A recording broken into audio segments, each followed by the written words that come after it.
Bienvenue sur Congo Buzz Télévision et merci de la confiance que vous nous faites. Nouveau numéro de votre émission. Aujourd'hui, nous sommes vendredi 15 mai 2026.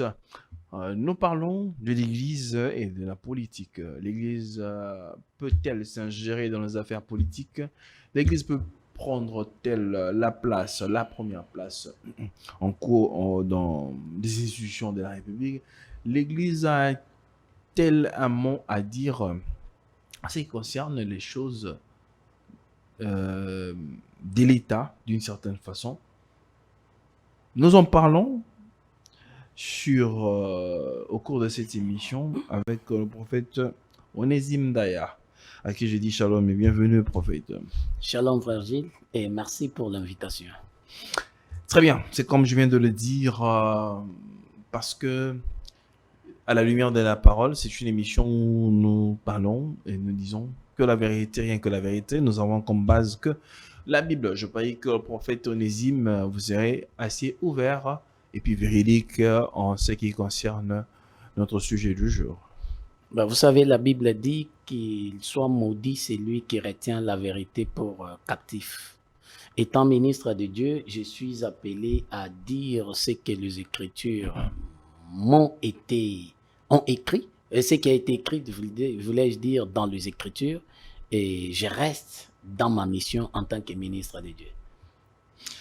Très bien. Alors, l'Église et la politique.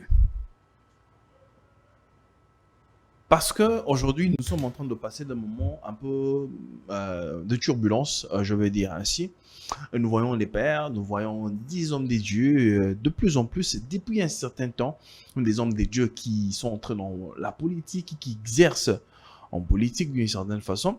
Nous allons essayer de voir, au regard ou encore à la lumière de la parole, faire une étude sur ça. Quelle est d'abord votre appréhension, votre lecture sur les hommes de Dieu dans la politique? D'abord, la première des choses, je te dirais que l'Église, nous ne traversons pas un moment de turbulence dans l'Église ou au sein de l'Église, mais nous traversons un temps de turbulence dans la société congolaise. Je n'ai pas qui n'a rien à voir avec dans l'Église. Non, c'est pas dans l'Église. Dans la société congolaise. Je ne voulais pas dire l'Église. Très bien. La deuxième des choses, quelle lecture que je peux faire au travers nos... Vous les avez appelés des pères. Mais je vous remets dans une écriture, Hébreux chapitre 13, le verset 7. Je vais lire. J'introduis avec ça. Souvenez-vous de vos conducteurs qui vous ont annoncé la parole des dieux. Considérez quelle a été la fin de leur vie et imitez leur foi. Les gens que vous qualifiez comme étant de pères, selon vous, dans la foi chrétienne, entre griffes, parce que et tous, je ne sais pas si vous faites allusion à qui, mais et tous se disent qu'ils sont partisans de la foi du Christ. Maintenant, moi, en tant que fils ou en tant que ministre ou enfant, parce qu'ils m'ont précédé dans la vie, dans la société, par rapport à l'âge, mais en tant que ministre et chrétien, l'apôtre Paul me dit, si je vais imiter ces gens que je considère comme étant des conducteurs, je dois premièrement lire d'abord quelle est leur vie, la vie avec le Seigneur, et quelle est la fin de leur vie dans le Seigneur ou dans les sacerdoces. Et à ces moments-là, la Bible m'autorise d'imiter leur foi. Maintenant, si je reviens dans le cas sous examen dans la société congolaise, les gens qui prétendent entre griffes de père dans la foi chrétienne, quel est l'état de leur vie ou de leur mission? Qu'est-ce qu'ils ont produit? Parce que l'Église ou le ministère vit dans l'action de la production, c'est-à-dire produire des œuvres dignes, produire des œuvres qui sont liées par rapport à la mission que le Seigneur a conférée à l'homme de Dieu. Alors, quelle est la vie ou la production que ces gens-là, avec entre griffes, entre guillemets aussi, leur ministère nous ont produit dans la société congolaise d'abord, c'est-à-dire dans des églises locales du pays. Si ce n'est l'impudicité, l'ivrognerie, le mal, ainsi de suite, et les attaques d'une manière ou d'une autre. Et la Bible, le grand frère Paul dit, ces genres de personnes, on ne peut pas les imiter. Donc bref, j'aimerais dire quoi?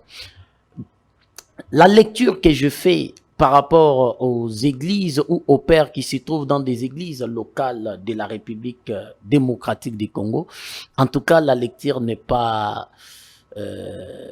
c'est chaotique.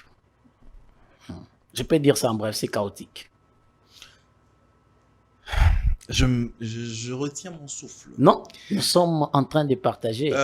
Sentez-vous libre. D'ailleurs, parce que moi, votre invité, je me sens à l'aise. Oui, je suis très à l'aise. Soyez à l'aise, comme vous le dites. Merci. J'ai des éléments. Est-ce que l'Église peut-elle avoir un rôle dans la politique? À exercer dans la politique? S'ingérer dans la politique. L'Église, d'abord, l'Église, c'est quoi? L'Église est un regroupement d'un peuple que le Seigneur a fait sortir dans le monde. Semblable à nos frères les Hébreux, que Dieu est allé faire sortir en Israël, en Égypte. Il les a fait sortir, il les a amenés dans le désert. L'Église, Dieu nous a fait sortir dans le monde. Et il nous a laissés sur la terre, selon Christ lui-même dans sa prière sacerdotale, dans l'évangile selon Jean. Et quand Christ nous a fait sortir, il nous a laissés dans le monde. Et le monde à laquelle Christ nous a laissés, il dit, nous n'appartenons pas au monde, mais quand bien même nous n'appartenons pas au monde, nous sommes dans le monde. Et le monde est dirigé par qui? La première personne que Dieu reconnaît qui détient l'humanité entre ses mains, c'est le diable. Parce que l'apôtre Pierre dit, le monde est entre les mains du malin. Voilà pourquoi il peut dire même à Christ ces jours-là, tout ceci m'a été donné. Il lui a été donné par qui? Par Adam. Parce que tout ceci était donné à Adam par Dieu pour les gérer. Et Adam l'a transféré au diable. Et le monde entre les mains du diable, nous avons maintenant des organisations, des États dans chaque circonscription ou dans chaque recoin du pays. Il y a des États qui sont en train de diriger. Alors ces États-là ont des individus que le Seigneur a acceptés dans sa volonté passive et même permissive de diriger quelques individus dans chaque recoin où ils peuvent se retrouver. Et ces États-là, c'est ce que nous appelons aujourd'hui des États ou des politiciens qui nous dirigent. Alors l'Église s'y trouvant maintenant au sein ou au milieu de ces États-là, est-ce que l'Église peut-il s'ingérer dans les affaires politiques ou des États de chaque environnement où elle peut se retrouver? Je ne peux pas dire non, je ne peux pas aussi dire oui. Parce que depuis des années, je dirais même depuis le 1er siècle, lorsque le père, le véritable père de l'Église était là. Et ce que nous avons aujourd'hui, ce sont des faux. Bon, si j'ai dit et tous sont des faux dans une... Non, parce que tu dis que depuis le 1er siècle, ceux qui étaient là, c'était des vrais pères. Des vrais pères. Et aujourd'hui, nous avons des faux pères. Bon, si j'ai dit que et tous sont des faux, là, je vais refuser... qu'est-ce que je vais dire? Qu'est-ce que je réfléchissais? Dans chaque règle, il y a toujours l'exception. Okay, parce bien. que si j'ai dit que et tous sont des faux, et même moi, je serai un faux. Très parce bien. que j'ai des fils qui ont des églises et qui dirigent des gens par la grâce de Dieu. Donc, pas et tous, mais j'ai dit auprès de vrais pères qui sont comme des modèles qui nous ont laissé cette ligne que nous sommes en train de suivre aujourd'hui. À leur époque ou à leur temps, je n'ai vu, sans crainte d'être contredit, au moins que l'archéologie m'éprouve, parce que j'ai essayé de vérifier au fond. Je n'ai pas vu là où le père se sont ingérés dans les affaires internes politiques d'un État ou d'une ville où les pères s'y trouvaient. Mais je sais une chose que le père ou dans la mission évangélique que Dieu avait conférée à chacun d'eux, les dirigeants ou les responsables des églises et des États ou de la politique venaient consulter l'église. C'est ça même l'étape à laquelle nous sommes appelés à arriver. Ils venaient consulter les pères ou l'église. Mais que dire que l'église pouvait s'ingérer dans les affaires internes de la politique, en tout cas, là, je dois mettre un peu quelques nuances.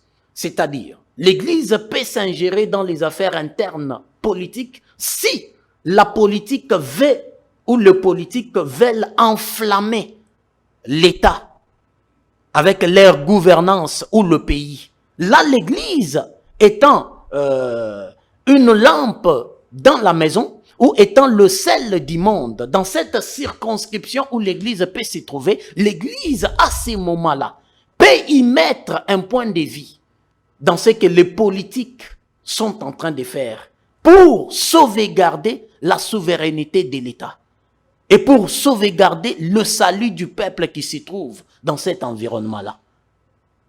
Mais que si ce n'est pas lié à ça, voir que l'Église s'élève et part s'ingérer à tout moment dans les affaires internes politiques, l'Écriture ne nous dit pas qu'on ne peut pas le faire, mais l'Écriture nous dit quand même, le grand frère Paul le dit, n'allez pas au-delà de ce qui n'est pas écrit.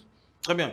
Alors, un homme de Dieu, un ministre de l'Évangile, un diacre, un prédicateur, ou que sais-je encore, qui a une fonction, ou encore un fils de Dieu dans l'Église, un chrétien, un croyant, peut-il par exemple être député? Peut-il être ministre? Peut-il être gouverneur? Avoir seulement un poste dans le gouvernement, mais dans la politique d'une certaine façon. C'est pas interdit.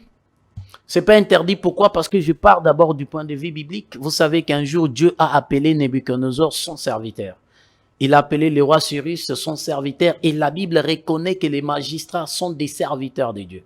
C'est-à-dire, là, c'est dans la Nouvelle Alliance. Dans l'Ancienne, on reconnaissait des rois comme étant des serviteurs. Parce que Nebuchadnezzar ou encore Cyrus étaient, voilà, ils adoraient Dieu à cette époque, le Dieu d'Abraham, le Dieu d'Isaac. Non, je reviens pour vous expliquer. Lorsque Dieu appelle Cyrus ou Nebuchadnezzar serviteur, qui est d'abord un serviteur? C'est là que la question devrait intervenir. Un serviteur est une personne qui est au service d'Élohim pour la mission que Dieu lui confère, quelle que soit l'appartenance spirituelle à laquelle la personne peut s'y trouver. Cyrus avait des appartenances des dieux occultes. Nebuchadnezzar, moi-même, ils avaient des appartenances occultes. Mais étant des créatures créées par Dieu, nous tous, en tant que créatures, nous sommes au service d'Élohim. Même le diable est au service d'Élohim. Vous voyez dans l'histoire du prophète Michée, à son temps, la réunion était... Il y avait une réunion au ciel, l'armée à gauche et à droite. La question a été posée, les anges se sont abstenus par rapport à la mission qui était sur la table. Le diable est venu, il a intervenu, il a réalisé la mission pour que Akab monte à Ramod à l'accomplissement de la prophétie du prophète Élie le Tishbite. Donc, serviteur, c'est quelqu'un qui est au service d'Élohim. Les magistrats sont des serviteurs de Dieu. Aujourd'hui, un chrétien peut-il devenir gouverneur, ministre, président de la République ou quoi? Oui. C'est possible qu'un chrétien le devienne. Maintenant, la question intervient. Là, nous parlons des chrétiens parce que vous devez savoir qui est chrétien et qui ne l'est pas. Des fonctions politiques aujourd'hui dans le monde, pas seulement dans le pays, en RDC, mais dans le monde. Des fonctions politiques aujourd'hui, j'ouvre d'abord une petite parenthèse, vous entendez les gens dire que la politique est du diable. La politique n'est pas du diable. La politique n'est pas du diable, mais ce sont des politiques qui ont traité des alliances avec les diables ou des esprits impurs et qui ont amené les diables dans leur environnement. C'est ainsi que les gens lisent que la politique est du diable. La politique n'est pas du diable. C'est comme ça aussi. Un chrétien peut devenir gouverneur aujourd'hui de la ville. Par exemple, la ville-province de Kinshasa, étant un chrétien véritable, il va amener aussi la spiritualité ou son appartenance spirituelle dans la fonction qu'il va assumer. Qu'il a assumé. Ah oui. Prophète Onésime, prenons quelques cas. Nous allons prendre un cas dans la Bible. Nous allons prendre un cas aujourd'hui. Un cas d'aujourd'hui. Parce que vous avez dit qu'un homme de Dieu, un chrétien ou encore un enfant de Dieu, peut exercer, Je parle d'abord d'un chrétien. même un pasteur, un ministre de l'évangile, il reste toujours un chrétien, non? Non, mais un ministre de l'évangile, c'est quelqu'un qui a une fonction au sein de l'Église ou au sein de Quand l'appartenance à Dieu vient laquelle nous sauver, tous quand Dieu nous y vient sommes. sauver l'homme, Il il sauve vient les sauver gens par rapport au titre. Non. Alors Le voilà. salut est à part. Le salut diffère avec les fonctionnements Voilà. ecclésiastiques. C'est-à-dire que ce soit, comment je parle du croyant, c'est-à-dire que ce soit une brebis, que ce soit un Non, on doit pasteur, bien que ce soit un spécifier. Non, ministre. on doit bien spécifier les choses parce que même Paul l'a dit, étant monté, il a émené des captifs. Nous tous, nous appartenons à l'alliance générale, l'alliance de la croix. Mais à cette alliance générale-là, le Seigneur a fait don aux hommes. Il y a une particularité des grâces que Dieu a ajoutées dans cette alliance générale-là à quelques hommes. Mais quand il reviendra, il vient sauver les gens qui appartiennent à l'alliance générale. L'alliance générale, tous nous sommes chrétiens, sauvés au moyen de la croix. Alors, là, tout à l'heure, tu venais de donner la position d'un chrétien, c'est ça, qui n'est pas ministre. Ah oui, je parle des chrétiens, peut devenir. Ok, alors, en ce qui concerne, avant que je puisse attaquer alors ma question, un ministre alors de l'évangile, un prédicateur, peut-il assumer les fonctions de l'État, de gouverneur, de ministre, de député ou que sais-je encore? Là Le maintenant, président de la République. Là maintenant, on doit y revenir pour essayer de vérifier la vocation de tout un chacun. Parce que nous tous, nous n'avons pas été appelés de la même manière. Nous tous, nous n'avons pas été appelés à assumer des fonctions ecclésiastiques de la même manière. Il y a des gens que Dieu a appelés au temps plein. Même s'il y a débat dans la classe, dans la société congolaise, non, il y a des gens que Dieu a appelés au temps plein. Et il y a des gens que Dieu a libéralisés. Ils peuvent travailler en étant fonctionnaires évangéliques. Et là maintenant, je ne sais pas comment je peux positionner une telle personne. Est-ce c'est Onésime? Si c'était moi, là je peux dire. Je peux m'expliquer, voulais-je dire. Non, c'est-à-dire que là, nous prenons un cas, un échantillon, c'est-à-dire d'une personne qui veut se lancer, un ministre qui veut se lancer en politique, qui veut être député, qui veut être ministre, qui veut être soit candidat président de la République. Est-ce que vous savez qu'être député ou ministre ne pas servir un autre Dieu? C'est juste assumer des fonctions dans la société. C'est pas servir un autre Dieu. Mais la Bible nous interdit d'avoir deux maîtres, de poursuivre des lièvres à la fois. Nous restons dans notre posture en tant que ministre ou chrétien avec le Seigneur et je suis en train d'assumer une fonction dans la société à laquelle Dieu a permis que j'y sois. Donc, si je comprends bien, en fait, exercer en politique n'est pas si mauvais. Soit on peut être ministre, on est en train de servir Dieu, mais de l'autre côté, on est en train de servir la société, la politique. Oui, c'est pas interdit. Très bien. Je vais prendre un cas d'aujourd'hui et puis nous allons rentrer dans la Bible. Prenons le cas d'un pasteur. J'évite alors de citer les noms ici. De deux pasteurs d'ailleurs. Un pasteur qui était candidat président en 2023 ici. Il a dit au nom de Dieu, croyez-moi que c'est moi que Denis Kadima, le président de la CENI, va me proclamer président de la République parce que Dieu m'a dit. Mais il n'a pas été élu, c'est le président. Félix Tshisekedi qui a été élu président par la CENI. Que dire? À ce stade-là, cet homme de Dieu a jeté l'opprobre sur le nom de Dieu ainsi que sur l'Église. Quelle est votre lecture de fait? Deutéronome, Moïse dit, si un prophète apparaissait, vous disiez quelque chose de la part d'Élohim et que la chose ne se réalisait pas, n'ayez pas peur de lui dire parce qu'il ne vient pas de Dieu. Si quelqu'un apparaît, vous savez, dans l'exercice des dons spirituels, il y a une particularité lorsque quelqu'un vous dit « Dieu m'a dit ». dans les dires d'Élohim, on ne peut pas en débattre. Il n'y a pas de débat. Dieu a dit. Les dires d'Élohim diffèrent de la prophétie de don, diffèrent de la révélation. Dieu apparaît, il vous dit. Et que demain, subitement, nous voyons que ce que vous nous avez dit ne venait pas de Dieu, mais vous êtes un aventurier. Vous mentez au nom de Dieu. On doit appeler chat ce qui est chat. Vous n'êtes pas ministre de Dieu. Parce que la Bible nous dit de vous dire que vous n'êtes pas ministre de Dieu et de ne même pas avoir peur de vous. Ce n'est pas parce que vous rassemblez 1000 personnes ou 2000 ou je ne sais moi, vous avez autant des églises locales, des bâtiments locaux, ça et là, avec vos disciples et que cela fait de vous ministre de Dieu. Non. Le ministère a pour rôle le perfectionnement de sang.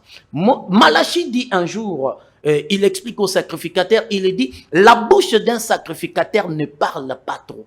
Parce que c'est de sa bouche qu'on consulte la science d'Élohim. Pourquoi? Parce qu'il est un envoyé de l'Éternel Dieu des armées. Et ce que vous avez dit, en vous appelant ministre, entre griffes, et ça ne se réalise pas. Quel est ce Dieu-là qui peut quitter le ciel et venir vous dire des faussetés? Et c'est ainsi le grand frère Paul le dit. Dans la doctrine chrétienne, si quelqu'un apparaissait, je prends ça dans un autre volet, sous forme de l'évangile. Si quelqu'un apparaissait, et même maintenant, je vous communiquer l'évangile contraire, qu'il soit anathème, sous d'autres cieux, ce sont des gens à maudire. Je le répète, sous d'autres cieux, ce sont des gens à maudire. Parce qu'au départ, vous n'avez aucun respect envers Elohim qui vous a créé. Vous acceptez de mentir sur la place publique au nom d'Elohim. Vous n'avez pas de respect envers lui. Prenons un autre cas d'un homme de Dieu qui était très influent ici, à Kinshasa, ou encore au Congo, qui a fait plusieurs fois le stade des martyrs. Évitez cet amalgame-là. Les païens en font. Non.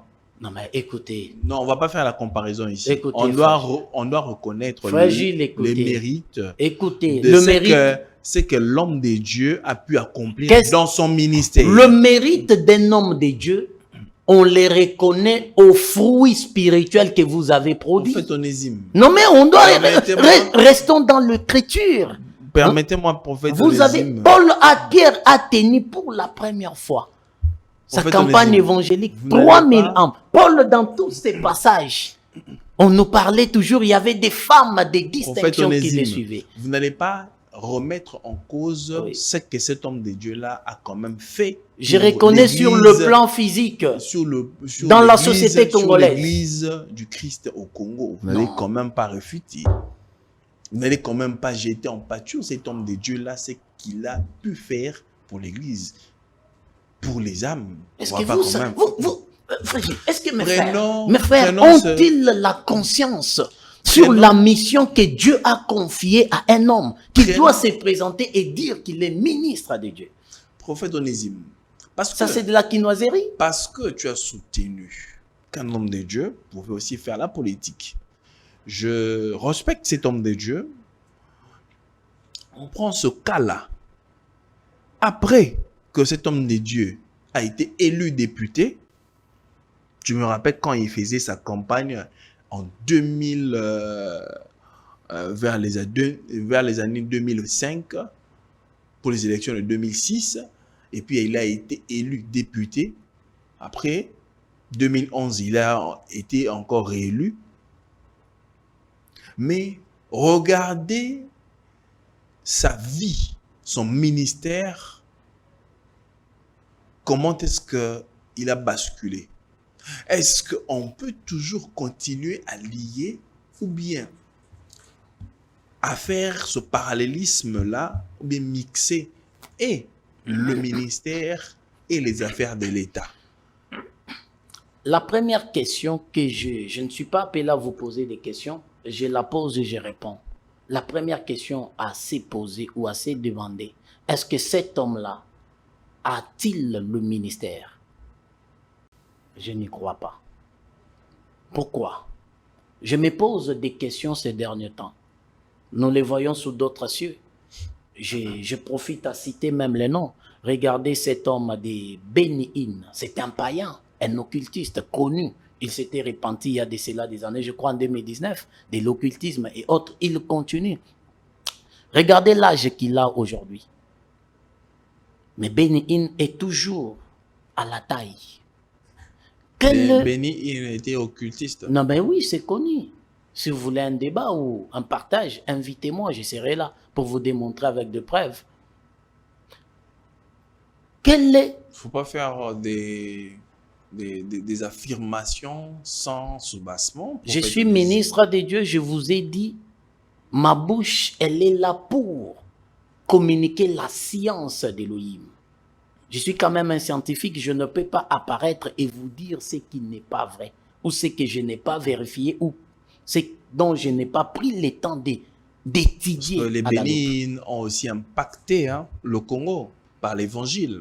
Ils ont impacté des individus dans le pays, dont la plupart aujourd'hui sont des homosexuels, des occultistes. La plupart aujourd'hui. Vous l'avez vu, une parenthèse, vous l'avez vu avec Chris Oyakilome. Ils ont fait une apparition, je crois c'était en Afrique du Sud, avec des gens habillés en anges et habillés en couronne comme des divinités ou comme des dieux. C'est circulé sur le net. Vous allez appeler ça, c'est de l'évangile. C'est pourquoi je vous ai dit, si vous voulez, appelez-moi à une émission. Nous allons en discuter ou partager sur ça avec des preuves. Très bien, répondez maintenant à la question. La question, je disais, est-ce que cet homme-là a le ministère? Je me pose des questions et je ne crois pas. La deuxième des choses, le problème, le virus que nous avons aujourd'hui dans le pays, comme nous parlons de l'évangile. Regardez, aujourd'hui, vous trouvez quelqu'un qui n'a que 45 ans, 48 ans. Il était, je ne sais moi, la 6e, 8e escalier. Subitement, cet homme-là se retrouve à bas d'échelle. La plupart d'entre eux, la plupart des gens qu'on appelle des pères, nous, quand on grandissait dans le ministère, on partait dans les conférences, on le fréquentait parce qu'on était ignorant à son temps. On était ignorant, on n'avait pas la maîtrise de la vérité. Mais subitement, ces gens-là sont encore, ils sont encore au fil de l'âge. Mais malheureusement, ils existent comme s'ils n'existaient pas. Alors, je reviens avec cet homme-là dans la politique. La question à se poser, et je réponds, je vous ai dit, la politique n'est pas du diable. La politique, chaque politique aujourd'hui, lorsqu'il est élu, ou lorsqu'il entre dans ce milieu-là, il part traiter des alliances avec l'occultisme ou la magie, ou la sorcellerie. Et aussi parce que la politique est un monde des accords et des alliances. Ça, c'est connu. Moi, Onésime, je suis élu député. Quand bien même, ce n'est pas mon rêve. Ces histoires-là ne m'intéressent pas. Je suis élu député. Je deviens député à l'Assemblée nationale. Je pars là-bas avec mon appartenance spirituelle. Parce que je sais que là où je pars... Beaucoup sont allés là-bas avec cette appartenance spirituelle, se proclamant être croyants, mais après quand ils sortent de là, mais c'est du mensonge. C'est du mensonge. Vous vous rappelez une fois les émonuments des députés nationaux, Vital Kamerhe étant président de l'Assemblée nationale. Je crois que c'était à l'époque de Kabila comme étant chef de l'État. Et les députés réclamaient la hausse.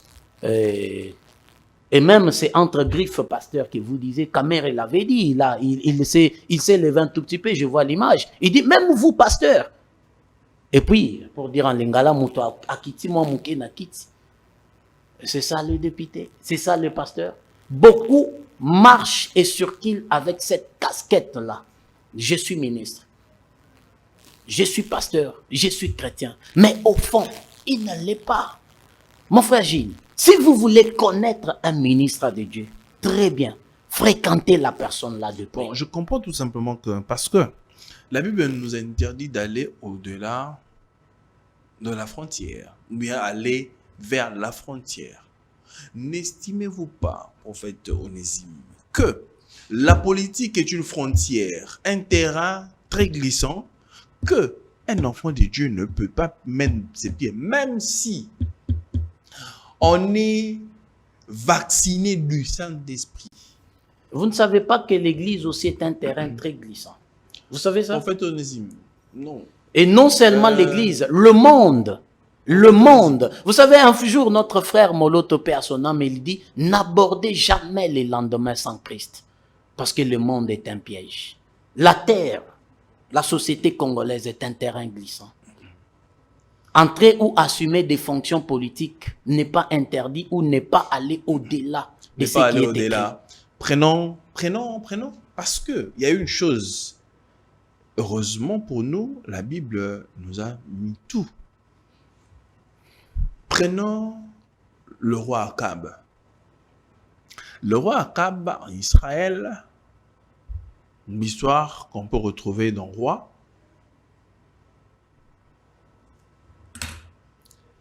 Akab était un serviteur. Akab, la Bible nous renseigne que c'était une personne, donc, il s'était comme habitué avec Dieu.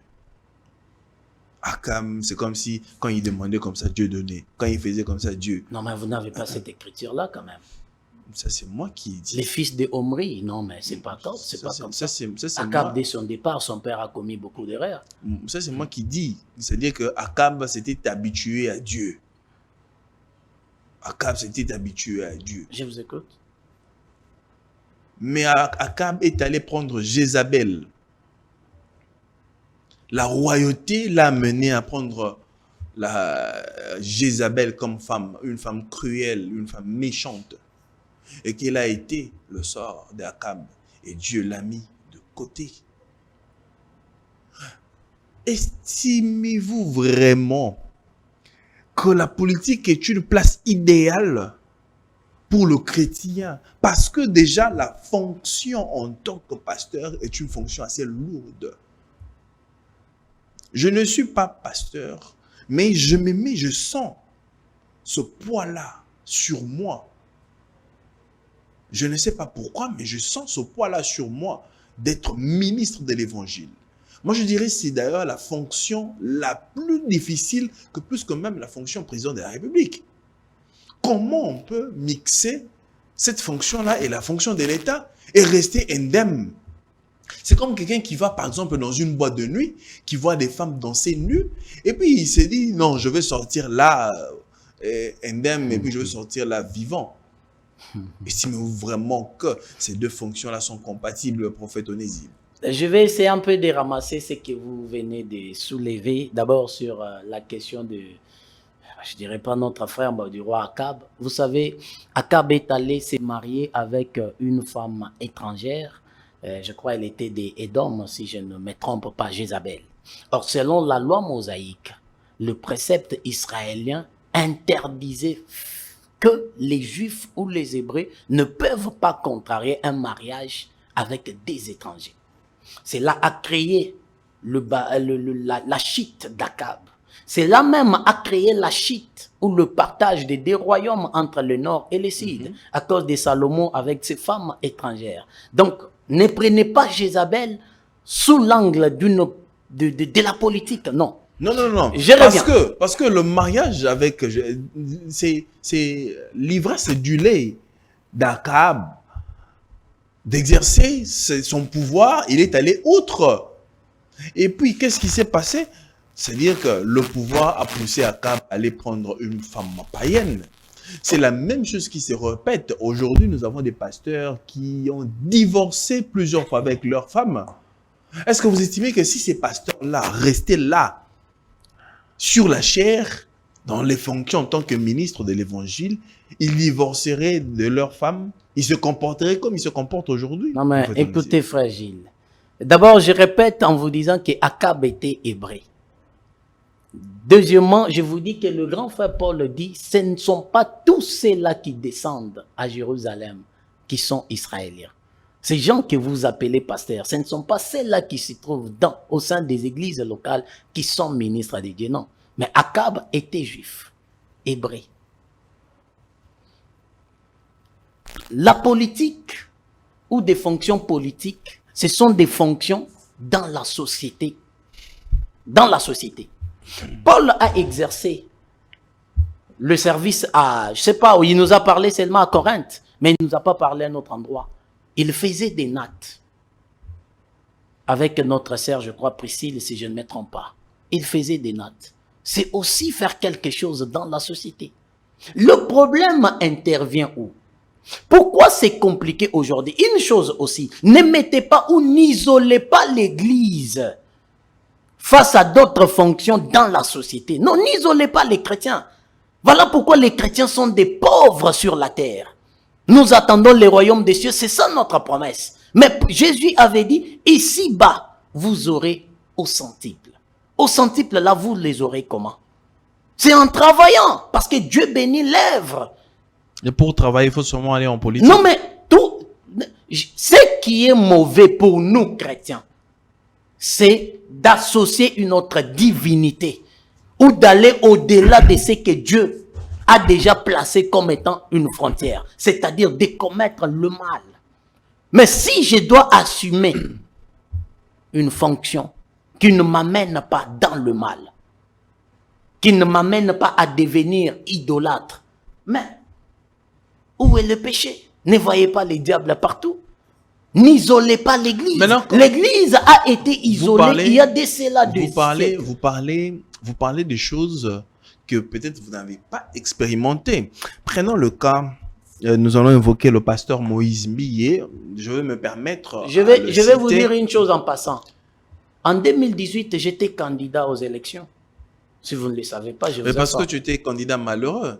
si aujourd'hui, tu étais proclamé député et que tu réussissais, tu n'allais pas être là pleinement pour l'évangile. Non. Non. Oh, aussi longtemps qu'on n'est pas encore arrivé là. Non et non, frère Gilles. Je ne peux pas faire passer ça. On ne peut pas tenir ce genre de propos. Non, je ne peux pas faire passer ça. Non, soyons intellectuels ou soyons scientifiques. Vous savez, quand vous voulez vous lancer, tel que vous êtes là, vous avez des responsabilités. Comment vous vous départagez? Comment vous vous départagez? Prophète Onésime, tu sais, j'ai regardé un documentaire ou bien des immigrés. Il y a quelqu'un qui disait, quand je vais arriver à Paris, et je sais qu'à Paris, le parfum tombe des cieux. Et même, il y a certaines choses qui vous arrivent comme ça, de soi. Mais quand il est arrivé à Paris, le gars, il commence maintenant à témoigner et dire que c'est pire que ce que je vivais chez moi. Je dors à la belle étoile. Je vis des moments très compliqués. C'est quand on est arrivé, on a expérimenté, c'est alors qu'on peut maintenant tenir ce propos-là, ces propos-là. Prophète Onésime, prenons le cas, la sortie du pasteur Moïse Mbiye, où il a traité le camp des pasteurs des lépreux. Pourquoi? Parce que il a estimé que les pasteurs ont pris une certaine position en ce qui concerne les choses de l'État, qu'en mettant la mission, encore la vision de l'Église de côté. Dont nous connaissons, savons tous la mission de l'Église. Le pasteur Moïse Mbiye a-t-il raison ou il a tort? Que ces pasteurs se sont réunis quelque part pour parler de la Constitution, au lieu de parler par exemple des choses de l'Église, en essayant de convaincre l'Église, leurs églises, pour le changement ou encore la révision de la Constitution. Vous savez, frère Gilles, je profite aussi de l'occasion pour essayer un peu d'expliquer. Ne nous comportons pas comme... ne soyons pas seulement... ne menons pas, voulais-je dire, ne menons pas la vie à la quinoiserie. J'ai suivi un frère que je suis par moment, Mutombo Israël, les journalistes. Il est dit, c'est poussé par le Saint-Esprit que les hommes parlèrent de la part de Dieu. Ces pasteurs-là se sont réunis, ce n'était pas poussé par le Saint-Esprit. Non, quand on dit bien poussé par le Saint-Esprit pour parler de la part de Dieu. Pas pour parler de la part de l'État, des individus, non, de Dieu. C'est le français. C'est le français. Pour parler de la part de Dieu. Ça, c'est le premier point. Le deuxième point, dans la vie ou dans la société, vous devez aussi utiliser ce qu'on appelle la sagesse. Le message peut être bon, mais l'art de communiquer, vous n'en avez pas. Vous n'avez pas la sagesse de communiquer. Troisième point, je vais les décortiquer. Lorsque vous évoquez des versets bibliques, vous devez aussi avoir la maîtrise même d'expliquer ces versets-là. Parce que parler des camps des lépreux, oui, la lèpre, c'était une malédiction en Israël. que Dieu frappait sur le peuple d'Israël. Mais n'oubliez pas que les 4 lépreux ont sauvé une ville aussi longtemps qu'il y avait un grand prophète dans la ville. Il n'a pas donné la vie. Il n'a pas donné la vie. N'oubliez pas que la lèpre, un lépreux a sauvé une ville avec l'aide de l'Éternel. Naaman le Syrien. Il a sauvé la ville ou le pays des Syriens avec l'aide de l'Éternel. C'est ce que la Bible nous dit. C'est un lépreux. Donc quand vous récupérez certains contextes bibliques, vous voulez les actualiser avec ce qui se passe dans votre société, utilisez la sagesse. C'est ce que Salomon dit, je chanterai en esprit et en intelligence. Il y a des matières dans la vie, quand vous voulez les aborder, sentez-vous capable. Ayez la maîtrise sur ces choses-là avant de les communiquer. Parce que ne vous levez pas parce que vous avez un micro et que le micro vous permet de dire de n'importe quoi. Non, vous vous mettez à la place publique. Nous ne sommes pas au ciel, nous sommes sur la terre. Et nous devons tout traiter conformément à la parole de Dieu en utilisant aussi la sagesse et l'intelligence. Parce qu'il vous souviendra, l'ange vient et le libère Pierre dans le mets d'Hérode. Il le ramène jusque dehors, l'ange se retire. Dieu n'a rien dit à Pierre de là où il doit partir. Mais Luc dit en écrivant, il dit, Pierre, après avoir réfléchi, il se dirigea dans la maison de Marie, la maman de Marc, où l'église était réunie en train de prier. Après avoir réfléchi, nous devons être sages. Le pasteur ou le père, entre griffes, les pasteurs se sont réunis pour essayer de traiter la matière, le débat qui est dans la société congolaise, révision ou changement, je ne sais pas. Je n'arrive pas à me situer parce qu'il n'y a pas un langage que le politique ou le chef de l'État nous a déjà situé. Il traite la matière évangélique. La première question que je me suis posée, est-ce que c'est l'église du réveil, la confession du réveil, qui est allée vers le politique, ou ce sont des politiques qui sont venus vers eux? On doit commencer aussi par là. Mais malheureusement, nous sommes dans un pays où tout le monde est devenu journaliste. Tout le monde a un point à mettre dans un dossier. Tout le monde veut traiter une matière qu'il ne maîtrise même pas, n'ayant même pas un bagage intellectuel, ni un bagage spirituel. Vous voulez prendre parce qu'il y a des micros, les télés sont devenus même dans des chambres, et vous voulez mettre un point de vue. Non, ça ne se traite pas comme ça dans une société qui doit être sérieuse. C'est pas comme ça qu'on peut traiter des choses. Il a évoqué l'affaire. D'abord, moi je trouve ça c'est un débat trop bas. Ah oui, c'est de la bassesse. Parce que le monsieur que vous faites allusion, qui a évoqué l'affaire des lépreux, chaque fois, c'est toujours des critiques. Chaque fois, c'est toujours il ne fait que pleurnicher à sa prêchoire-là. Et puis, le lien même de communiquer cette histoire-là, des révisions ou d'attaquer des gens. Qui vous a donné l'ordre de les communiquer au prêchoir? Si vous avez hérité une entreprise, traitez avec les travailleurs que vos pères ont laissés. Traitez avec les gens dans votre circonscription. N'allez pas au-delà. Ramenez les choses dans le droit chemin. Ça, ce n'est pas ramener les choses dans le droit chemin. Non. On doit se dire la vérité. Oui. Est-ce que la mission, même si ce sont ces pères-là qui ont demandé, qui sont allés voir les politiques, ou bien c'est les politiques qui sont venus voir les pères, en réalité, c'est là leur mission, leur devoir, ou encore la vision de l'Église, parce qu'ils incarnent l'Église d'une certaine façon. Ils ont des grandes églises. Aujourd'hui, à Kinshasa, au Congo, c'était vraiment ça, ou bien c'était opportun qu'ils se réunissent pour parler du changement encore de la révision de la Constitution. Même l'homme qui a parlé carton de la vision. Même l'homme qui a parlé de la lèpre, il ne fait pas partie aussi de la mission de l'Église. Parce que dans la mission de l'Église, le prêchoir nous a été donné pour parler uniquement d'Élohim, pas de nos vies. Ni de la société congolaise, ni parler de l'entrepreneuriat comme ça se communique ça et là.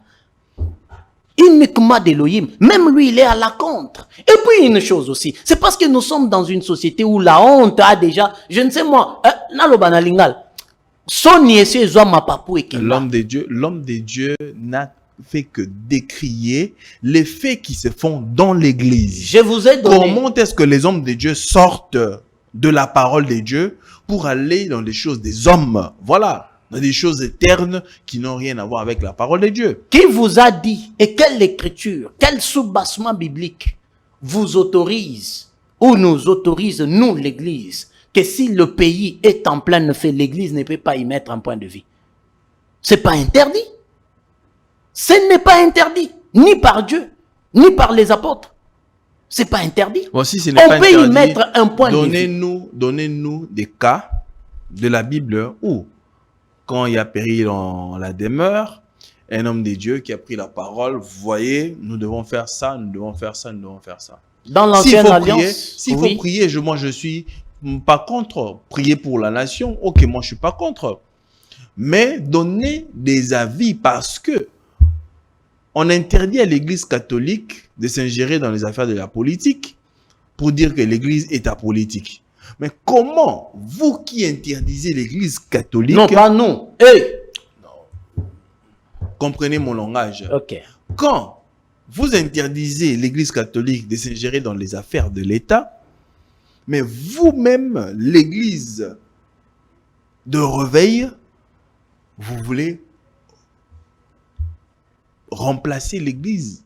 Vous voulez être là. Vous voulez faire le contraire de ce que vous dites. Vous ne trouvez pas que c'est de l'amalgame? Une fois, je vous ai déjà dit que moi, je ne fais pas partie de l'église des réveils. Je vous ai déjà dit vous êtes dans l'église des dormeurs. Je suis dans l'église corps invisible. Et avec un attachement, avec une appartenance physique. Je vous ai donné Hébreux chapitre 13, le verset 7. Pour moi, ma position, je l'ai toujours dit et mes disciples ou mes fils qui me suivent, ils le savent. Si vous n'êtes pas un modèle du point de vue évangélique, nous, on ne peut pas vous écouter ni vous suivre. Donc, tu avais dit au début que ces pères-là que tu dis, que tu as qualifiés, des personnes, voilà, qui n'étaient pas de modèle. Pourquoi? Parce qu'ils n'ont rien apporté dans l'église, si ce n'est que l'impudicité, le mal et tous les vices que nous avons aujourd'hui dans l'église. Ouais. Voilà pourquoi je l'ai dit. Si vous avez suivi mon langage, je disais toujours en entre quelque sorte, griffes. le pasteur père. Moïse Mi, excusez-moi de vous couper la parole, a raison de dire que ces pasteurs-là, c'est un camp des lépreux. Pourquoi? Parce que ce sont des personnes qui n'ont rien à apporter dans l'église, dans le sens, comme tu viens de le dire tout à l'heure, a même affirmé que si ils ont apporté quelque chose, c'est la publicité, c'est le mal, c'est, voilà, l'ivrognerie où aujourd'hui les pasteurs boivent et fument même. Voilà. Frère, tu rejoins le pasteur Frère Moïse Mi. L'homme qui attaque les autres, quelle est sa vie à lui? Parce que moi, Onésime, avant d'attaquer le fragile, je dois, comme Christ l'a dit, avant d'enlever la paille, que je regarde la poutre. Quelle est ma vie à moi avant de vous attaquer? Avant d'apporter une leçon morale. Vous dirigez une église où il y a tout un service d'un département d'ANER. Si vous ne le savez pas, vérifiez, vous êtes un journaliste. Département d'ANER. Vous êtes dans une église, il n'y a pas d'autres personnes qui progressent. Il n'y a que vous. Et même du point de vue musical, il n'y a que vous. Moi, à ma connaissance biblique, je ne peux pas courtoyer un ministre qui, une année, 2 ans, 5 ans, 10 ans, je ne vois pas un changement dans ma vie. Non, mais je vais vous suivre. Pourquoi? Quel changement vous voulez? Le changement n'est pas seulement du point de vue matériel. Le changement du point de vue spirituel aussi. Parce que nous partons à l'église pour que nous soyons préparés à la rencontre de l'époux. Vous voulez dire que ce pasteur n'est pas un bon prédicateur, n'est pas un bon orateur, voulais-je dire. D'abord, quand vous partez du point de vue pastoral, vous savez que chaque ministère a toujours un délai préparatoire. Chez Dieu ou chez les hommes. Même les téléspectateurs qui vous suivent en ce moment seront contre vous. Et ils ne vont pas être d'accord avec vous en disant que cet homme de Dieu-là n'est pas un bon prédicateur, n'est pas un bon orateur. Fragile. J'ai une université intitulée université chrétienne d'Alexandrie du Congo. Je suis en train d'enseigner où j'explique qui est un ministre. Quel est l'art de la communication qu'un ministre. Parce que j'ai un livre que j'ai écrit à laquelle je suis en train de Merci parler Bestel, on a fini. Sur les quatre instruments d'un ministre de Dieu. Là, j'explique qui est un pasteur, docteur, évangéliste et comment on peut reconnaître quelqu'un qui possède ces dons-là. Comment peut-on nous reconnaître? Parce qu'il y a des gens qui s'appellent des docteurs. Quand vous les suivez, c'est un évangéliste. Par moment, c'est un diacre. Mais il est entre griffes prophète. Il y a toujours un délai préparatoire pour accéder aux fonctions sacerdotales. Prophète Onésime, merci beaucoup de nous avoir éclairé sur la question. Je parie que les téléspectateurs ont compris et les enfants de Dieu ont tiré les leçons en ce qui concerne l'Église et la politique, et que vous avez dit ici que ce n'était pas aussi bon pour un chrétien de faire la politique. Vous ne m'avez pas suivi. Bon, non, les enfants des Dieu vont... Je crois que l'émission ira aussi sur YouTube. Ils peuvent aller vérifier sur YouTube. Mesdames et messieurs, merci de nous avoir suivis. On se retrouve très prochainement. Que la paix soit avec vous et que Dieu vous bénisse. Au revoir.